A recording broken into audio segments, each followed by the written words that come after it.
suis Lamia Nafi, la fondatrice de la start-up Lokies, qui rémunère le bouche à oreille immobilier. Je suis incubée à Station F. Et en parallèle, j'ai lancé le premier think tank dédié aux start-upers franco-marocains et marocains, qui s'appelle tout simplement la French Moroccan Touch. Ouais, touch pour le côté un peu funky. Et notre ambition, c'est vraiment de créer un bridge entre les compétences françaises et les compétences franco-marocaines et marocaines pour accroître notre réseau, pour apporter une plus-value auprès de la communauté et faire bénéficier à la communauté des start-upers un réseau de VC, de journalistes, etc. Mon premier événement a été lancé il y a un mois avec le soutien de son Excellence Chakib Ben Moussa et la présence de Mounir Hafid Alami, avec la présence également de Mounir Majoubi et d'autres VC, d'autres entrepreneurs start-upers. Et la prochaine édition aura lieu en 2019. On ne sait pas encore où, on l'espère tout simplement à Rabat. Donc je recherche des partenaires.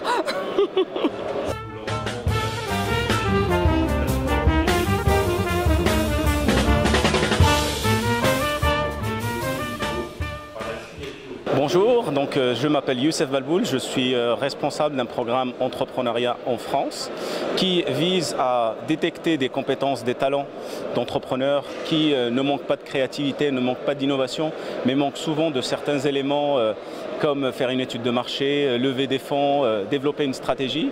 Donc on est là pour les détecter, les aider, les accompagner pas à pas jusqu'à ce qu'ils puissent créer leur entreprise. Et ma présence aujourd'hui, c'est on a un devoir d'aider des entrepreneurs à se développer et à pérenniser leur activité. Et donc aujourd'hui, on est là pour leur chercher des solutions d'accès à des nouveaux marchés. Il y a deux mondes qui ne se rencontrent pas régulièrement, c'est le monde des startups et le monde des grands groupes. Et aujourd'hui, si on est là, c'est pour être un facilitateur et un tiers de confiance entre des startups qui ne manquent pas d'agilité, qui ne manquent pas d'innovation, et des grands groupes qui sont aujourd'hui à l'ère de l'innovation, à l'ère de l'open innovation, pour tendre la main à des startups qui sont très compétentes et travailler ensemble pour un meilleur avenir des deux pays.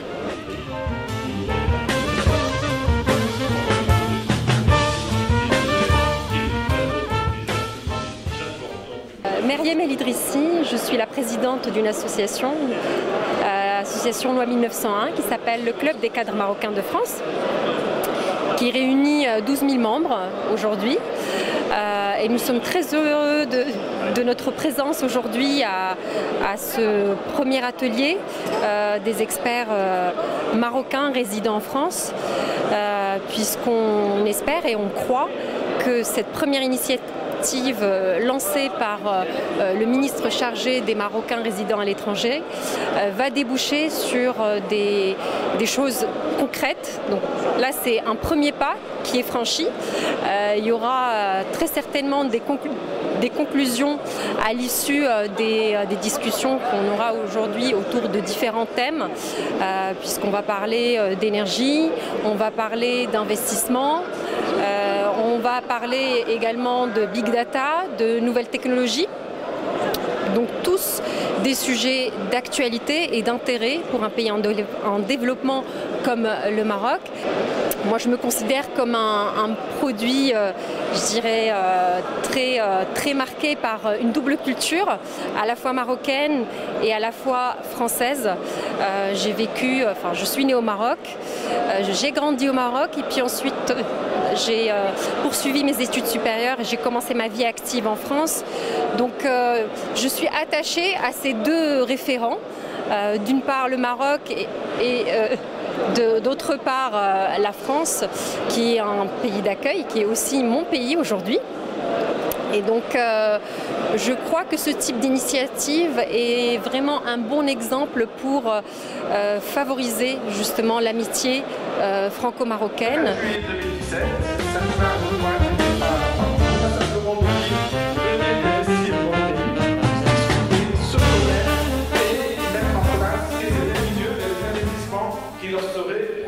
Monsieur Assini, enseignant dans l'Académie de Versailles depuis une trentaine d'années. J'exerce dans un établissement REP+ à Gennevilliers.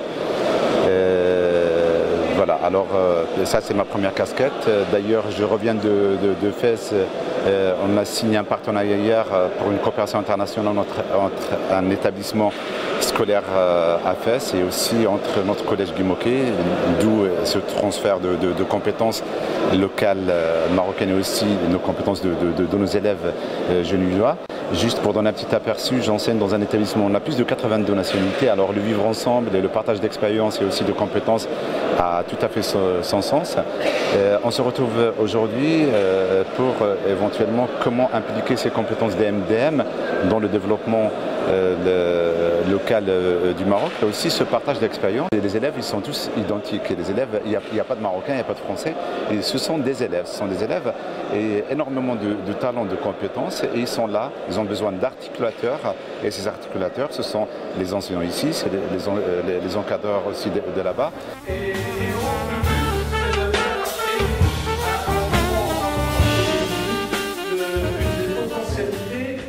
Bouchra Bayed, je suis présidente de l'association Maroc Entrepreneur.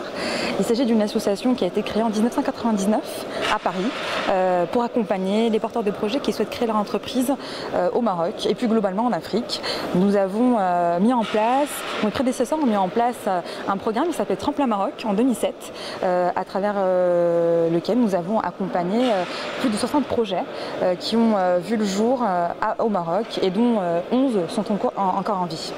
L'objectif est justement de permettre à différents porteurs de projets, à différents investisseurs qui sont français ou d'origine marocaine, qui sont en France, de pouvoir rentrer au Maroc, avoir les clés, suffisamment d'informations et les clés justement pour pouvoir créer d'une manière confortable, sans contrainte administrative, parce qu'on sait très bien que parfois ça peut être un blocage pour certains entrepreneurs, mais aussi de leur permettre d'entrer vraiment dans cette ère numérique de digital à laquelle aucun pays aujourd'hui ne peut déroger. Le Maroc se positionne en tant que hub régional, il s'est positionné en tant que plateforme africaine dans le cadre de la coopération Sud-Sud et il faut qu'il aille jusqu'au bout.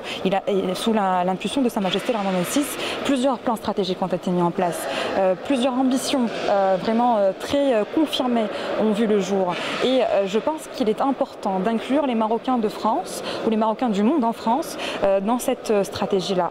Ces Marocains vont permettre de servir de pont, de passerelle, de catalyseur entre deux régions, entre la France et le Maroc. Les investissements entre la France et le Maroc sont innombrables.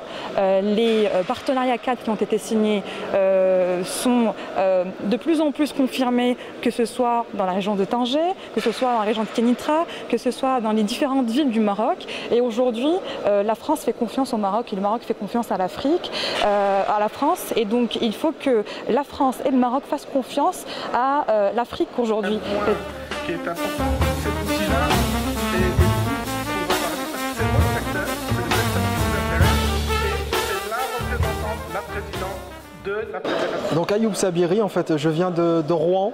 Et je suis heureux effectivement d'être aujourd'hui à Rabat. Donc je vais intervenir sur la thématique entrepreneuriat fiscalité. Pourquoi j'interviens sur cette thématique-là? J'ai un cursus qui est développé sur la partie commerciale.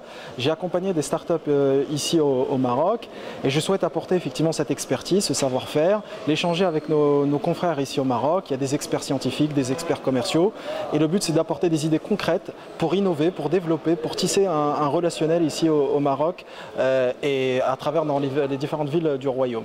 Le deuxième point aujourd'hui, c'est une occasion et je remercie le ministère de nous avoir donné cette opportunité-là.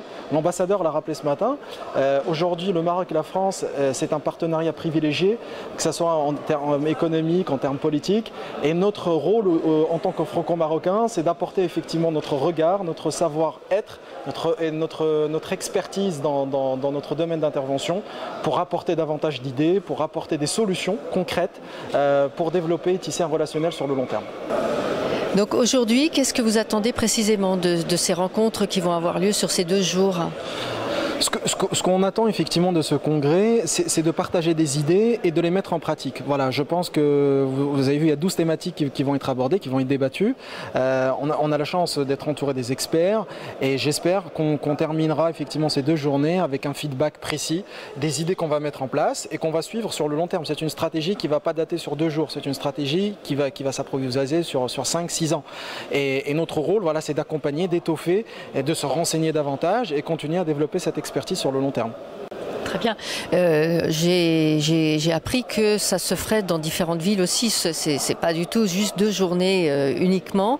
Il doit y avoir 12 journées dans différentes régions du Maroc. Vous serez présent dans les autres régions? Si, je suis invité avec grand plaisir. Aujourd'hui, c'est le point de lancement ici à Srirat pendant 2 jours. Mais effectivement, ça va être lancé sur les différentes villes du royaume. Il y a des talents partout au Maroc. Et on a besoin de tout le monde en fait. Quand on lance ce type de projet, on a besoin ici de fédérer, de rassembler un maximum de personnes. Ça a été rappelé ce matin dans les allocutions du ministre et de l'ambassadeur.